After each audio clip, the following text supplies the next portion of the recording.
Moi moi! Videoiden editointiosasto on tyytyväinen, kun tämä jaettiin kahteen osaan. Käykää kattoo se ykkösosa ensiksi tähän pohjalle, niin tiedätte mistä tässä oikein puhutaan. Ja pidemmittä puheitta niin mennään kattoo, että miten se jatkuu.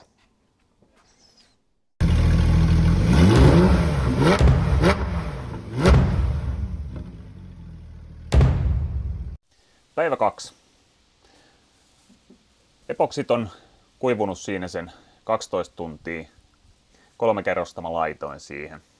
Tässähän on selkeä nyt tämmönen kittiraja olemassa, koska siinä on kuitenkin se pieni kittaus siinä ollut ennestään. Sitä me ei hiiltä mitenkään tasaiseksi. Mä ainoastaan nyt hion pikkasen karhennan tuota pintaa, koska ton epoksin ennen kuin sen kittaa, niin se pitää vähän karhentaa. Mä vedän tämmöisellä aika hienolla paperilla, koska mä en yritä varsinaisesti hiota sitä mitenkään pois, vaan karheeksi vaan pinta. Sen jälkeen me vedetään siihen kittipintaa. Eli täytetään toi. Nyt se pitäisi saada niin smoothiksi kuin mahdollista ja sitten korkeintaan joku hiontaväri siihen enää pintaan.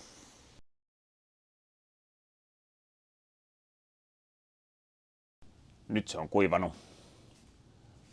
Ja tästä eteenpäin me vaan hiotaan.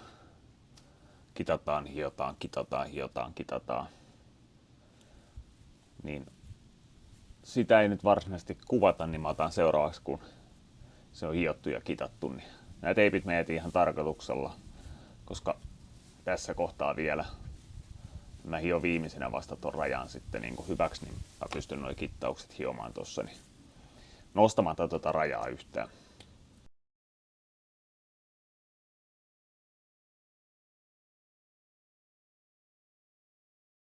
Tässä välissä kun kitit kuivuu, niin mä voisin alkaa valmistelee korjauksen, eli mä maalaan siitä ja yritän sitten häivyttää tämän maalatun alueen. Tässä on joku flexi tai joku ottanut tähän, joku koiraulkoiluttaja on nyt ilmeisesti hinkannut, kun tässä on tämmösiä uria.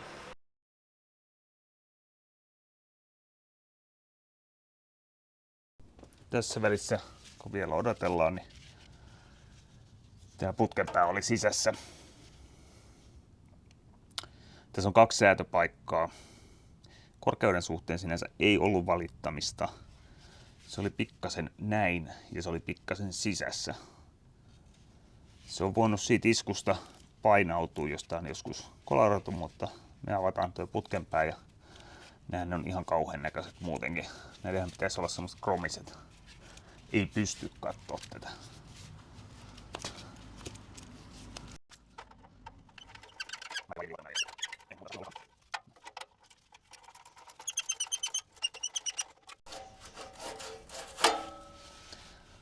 Ne on semmoset. Mä käyn putsaan näitä nyt. Nää tulee takas kohta kuin uutena. Tuo toisen mä putsaan varmaan paikallaan sitten. YouTubessa tämmönen homma aika nopea. Ei kestä ku... Mitä tää vei? Sekunnin 2, niin tää on ihan toisen näköinen. Laitetaan se takaisin vaan ja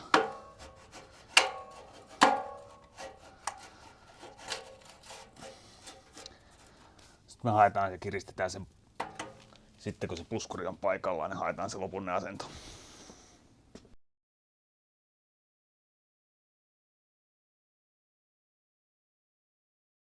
Nyt sitä on kitattu 2 kertaa. Ja mun silmä ainakin se rupeaa näyttää hyvältä. Kuten tässä nyt näette, niin miksi mä tein näin kun mä tein. Eli se raja meni jo about tossa noin. Se epoksin raja oli sen takia, että mä sain nyt viimeisenä sit hiottua sen 600 pois. Nämä on vedetty 80, 180, 360, 600. Ja tässä näkyy nämä rajat hyvin. Eli tää on alkuperäistä maalia, alkuperäinen pohja, epoksi ja tässä on kitti. Ainoa mistä muuten mä en olisi oikeastaan tarvinnut epoksia tähän enää, mutta tuolta mä ihan snadisti hioin pellille tuosta kulmasta, niin mä vedän tähän vielä kerran epoksi, mä näen sen lopputuloksen ja sitten maalataan.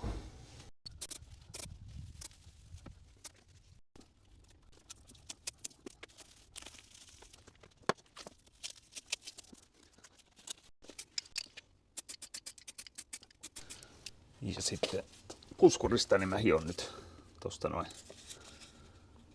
noin täyteaineet tasaiseksi tästä ihan varovasti.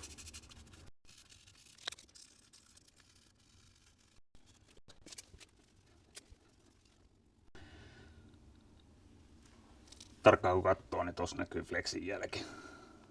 Se on itse asiassa tosta lähtien lähtenyt ja raapinut koko tältä matkalta. Ja tosta se on polttanut kulmasta sen maalin pois. Tämä myllytään sitten ja nämä raidot lähtee tästä kyllä pois. Mutta tohon me pikkasen maalataan. Kun sen aika on. Nyt kun me otetaan tässä epoksin kuivumista ja päästään maalaan, niin nyt mä käyn tän maalipinnan läpi muualta. Eli mä käytän siihen Bilthamberin savea. Tää on nyt softi, mulla ei nyt ollut mediumia, se olisi ollut ehkä tähän parempi. Eli mä käyn nämä kaikki alalaidat. Me saadaan täältä nämä viet pois. Mä käytän liukasteena vettä. Monethan käyttää oikeat liukasteet, mutta mä käytän tuota vettä silleen runsaasti. Niin en ole koskaan saanut siihen mitään naarmuja aikaiseksi. Aletaan tätä työstää tästä nyt tätä maalipintaa.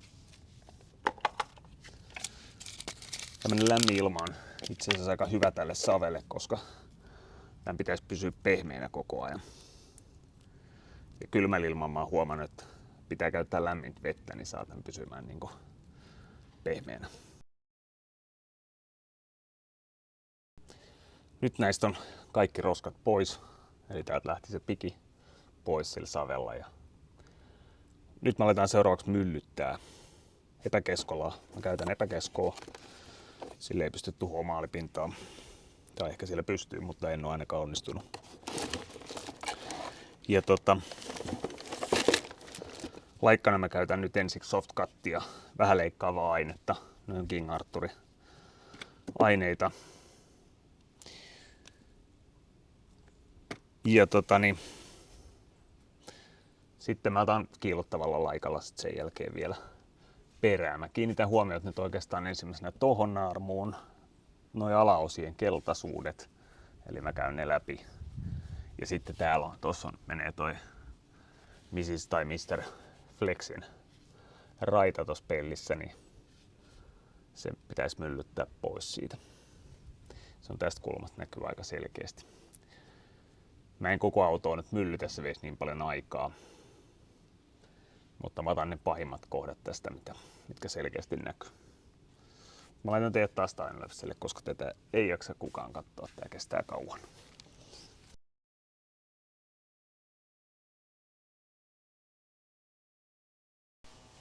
Joku tunti myöhemmin mä voin todeta olevani tyytyväinen lopputulokseen. Mä sain tosta sen flexin käytännössä kokonaan pois. Sitä kun jatkaisi vielä, niin saisi sen ihan täysin. Siinä näkyy tommonen ihan pieni. No, katsotaan. Tästä mä sain ne naarmut pois. Ja alaosa on kokonaan myllytetty. Ja tuolta mä otin, siinä oli aika paljon pesunaarmuja, niin näissä pinnoissa niin ne pois. Sama toisella puolella. Samantyyppinen, siellä ei ollut varsinaisia virheitä muuta kuin se ruostekohta, joka sitten myllytetään viimeisenä. Mutta nyt me varmaan yritetään alkaa maalaa sitten pikkuhiljaa toista puolta, niin saadaan tätä joskus kasaankin. Se olisi päivä 3 tai 4, mä en ole enää ihan varma kumpi. Epoksit on nyt kuivunut yön yli ja se näyttää mun silmään ainakin ihan hyvältä. Seuraavaksi me otetaan ne teipit pois ja ruvetaan vetää pintamaalia. Sitä ennen mä ajan tosta ton epoksin sauman tasaiseksi ja karhennan ton epoksin, koska se pitää aina ennen maalausta niin hiota sameeksi. Eli siinä olisi maalaus edessä. puskurin osalta meillä on täällä tää, missä on filleri laitettu tohon, niin se maalataan samalla. Sitten mitä meillä muuta? Tuommoinen takanakki oleva kilventelinen uusitaan, koska tämähän on aivan kellastunut. Tämä muistuttaa lähinnä enemmän tuota epoksia kuin tuota valkosta, niin semmonen, missä ei näy ollenkaan toi kilventelinen. Me kirjoitut aina laittaa noita mainoskilventelineitä tuolla autoliikkeessä ja yleensä ihmisillä jää ne 10 vuodeksi sinne olemaan, mutta se lähtee nyt. Mitä muuta? Ovien välit, ne me vielä putsataan ja sitten tää puoli tuohon takaoveen asti on vielä myllyttämättä, mutta mä teen sen vasta sit sen jälkeen, kun mä oon saanut hiottua sen varsinaisen maalisauman pois siitä. Eli mä nostan tätä rajaa nyt tuohon varsinaiseen pokkaukseen. Sitten mä kevyesti hion sen maalauksen jälkeen sen, jotta mä saan sen maalirajan pois ja sitten mä myllytän ton kokonaisuudessa. Eli ne on nyt tässä ohjelmassa ja tänään se olisi tarkoitus saada valmiiksi. Eli sitten puskuri paikalleen ja säädetään toi ulostulo ja katsotaan sitten lopputulos. Aletaan tekemään.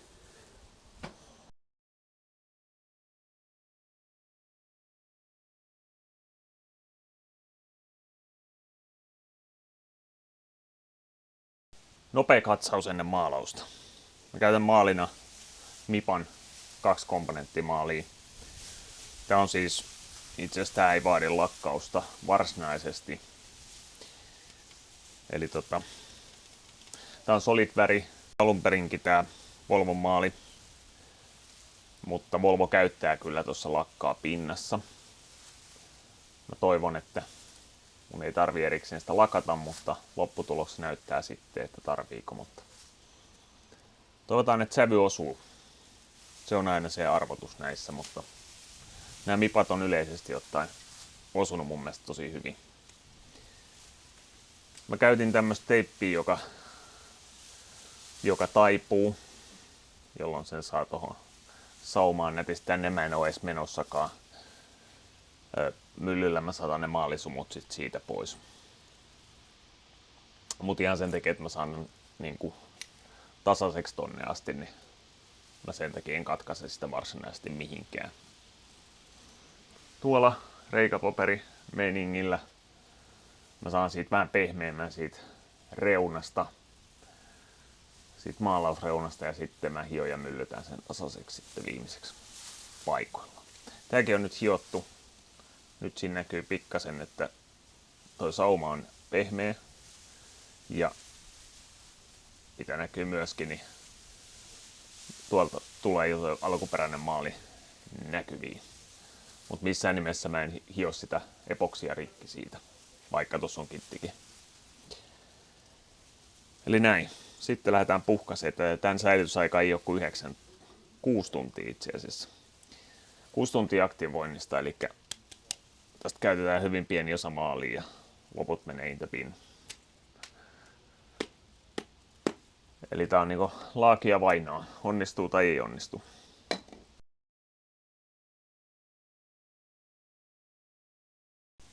Nyt se on kuivannut semmoisen, onko tässä 4 tuntia mennyt. Ja nyt voidaan ottaa nuo teipit pois ja laittaa takapuskuri takaisin. Tuossa takapuskurissa on kanssa se kohta on maalattu, mutta se pitää vielä hiota ja myllyttää, koska se silleen aika paikallisesti tehtiin se maalaus.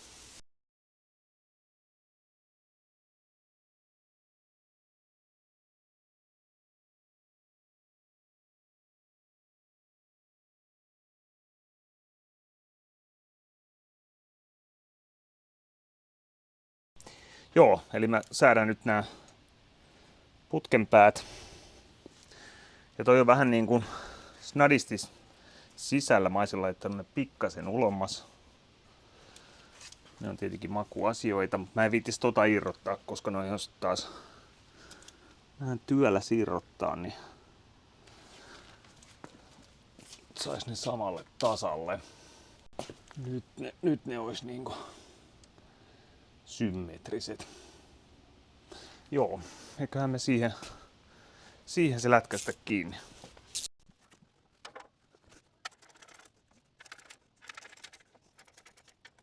Noin, se olisi. Nyt on tyytyväinen siihen. Alright. Nyt aletaan olla aika lähellä loppuun, että sisälokasua ei täysin vielä laittaa tonne, niin sitten aletaan olemaan valmiita.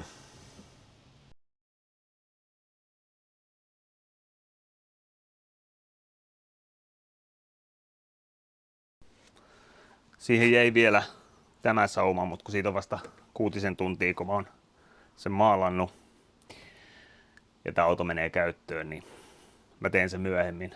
Eli hion tän sauman tästä vielä ja myllytän ton. Värisävy osuu ihan hyvin, mä näytän tossa kohta lähemmin.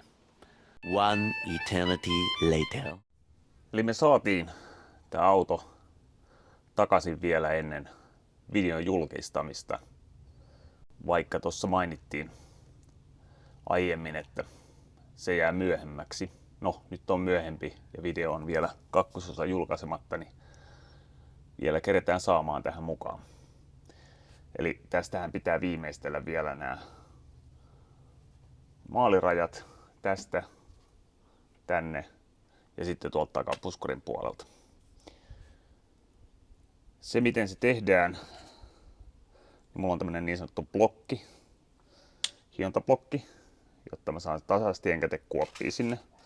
Ja sitten mulla on eri karkeuksia papereita aina 600–2 tonniin. Sen lisäksi mulla on tässä Gyeonin preppiä, joka on erittäin hyvä tämmöisten kaikkien öljyjen ja muiden putsaamiseen. Vettä, koska vesihienolla tämä tietenkin tehdään, ettei hinkata sitä maalipintaa mahdollisimman vähän. Ja sitten viimeisenä vedetään se myllyllä parilla eri laikalla. Niin siitä tulee ihan saumaton.